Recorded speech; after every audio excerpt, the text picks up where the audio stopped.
Hi, I'm Mark Gavigan, author of the Streaker's Journal.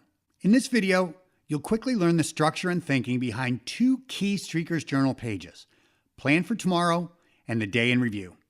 Together, they take just 5 to 8 minutes of your time each night, and your return on this investment is incredible.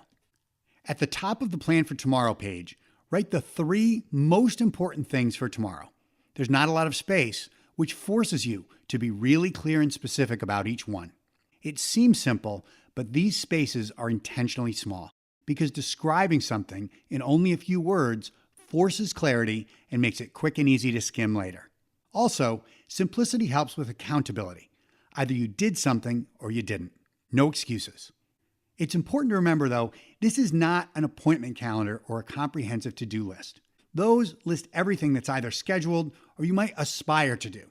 The problem is that these focus on the entire volume of tasks or appointments, but neither of them focuses on which of these is truly important. And that is key. If you get 1,000 things done in a day, but fail to do what's most important, that day is a failure. If something's not important, why waste your precious time on it? Next, key goals and habits. Again, small spaces, so you can write quickly and also for clarity and accountability later. There are 5 preset items here: food, drink, exercise, relationships, and focus. Each of these is central to health, happiness, and a good life. Food, drink, and exercise are easy to understand. Entries here might be, for example, eat 5 servings of vegetables for the day, drink 8 glasses of water, walk 5 miles, and do 50 push-ups. Under relationships, write something specific you'll do to help build or strengthen a relationship. It could be with a friend, parent, sibling, spouse, work colleague, client, teammate, whoever. Also, it doesn't have to be a grand gesture. For example, just call someone, ask how they're doing, and listen. Easy. The 5th preset item is focus.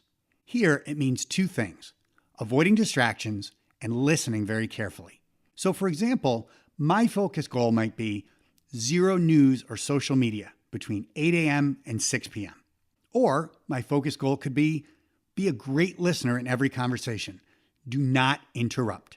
And beyond these 5, food, drink, exercise, relationships, and focus, are 3 additional blank spaces to add additional key goals and habits you're working on tomorrow. They might be related to the 5 preset items or be completely different. Another option is if you have a 4th important item to add for the day. Now, of course, very few of us get to choose exactly what to do or how to spend every minute of our day.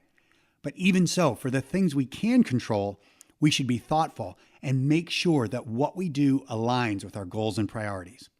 Otherwise, what matters to us will rarely get done.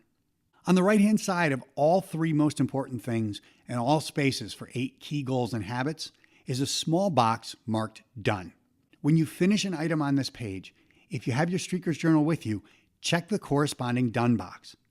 It may seem strange, but documenting each small accomplishment throughout the day is very satisfying and it builds momentum. When every box is checked for a single day, draw a vertical line through all of them, from top to bottom. We call that a clean sweep. Drawing that vertical line, signifying a clean sweep, is extremely satisfying. Next on the Plan for Tomorrow page are the words "I'm grateful for," followed by 3 blank lines. Obviously, it's not enough space to list everything in your life you're grateful for. The idea is to pick 1 or 2 specific things or people that you especially appreciate today. And lastly is a chart for planning and tracking sleep. If you need 8 hours of sleep to feel rested, and you must wake up at 6 a.m., the only way you're going to get enough sleep is if you are asleep by 10 p.m. the night before. Day in Review is a quick look back on each day. Without this, it's very hard to stay on track and feel accountable for the goals you set when you were planning the day.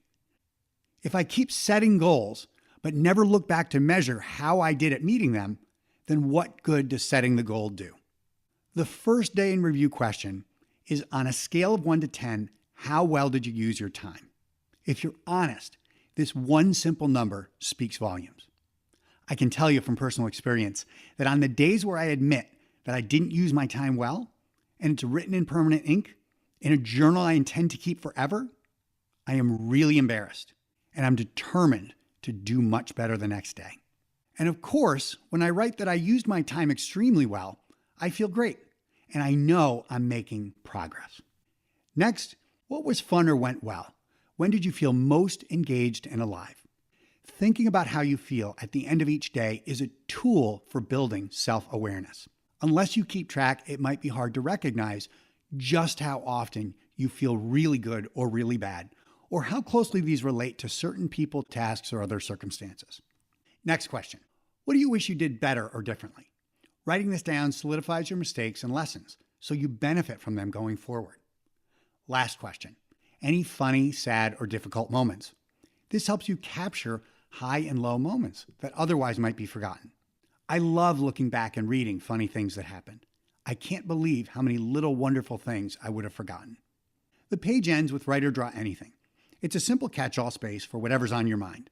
Whether it's something to remember, a quick sketch and a flash of creativity, or blank space to finish writing a longer thought from one of the other planning or review entries that day. And that concludes both daily pages, Plan for Tomorrow and Day in Review. You'll be streaking before you know it.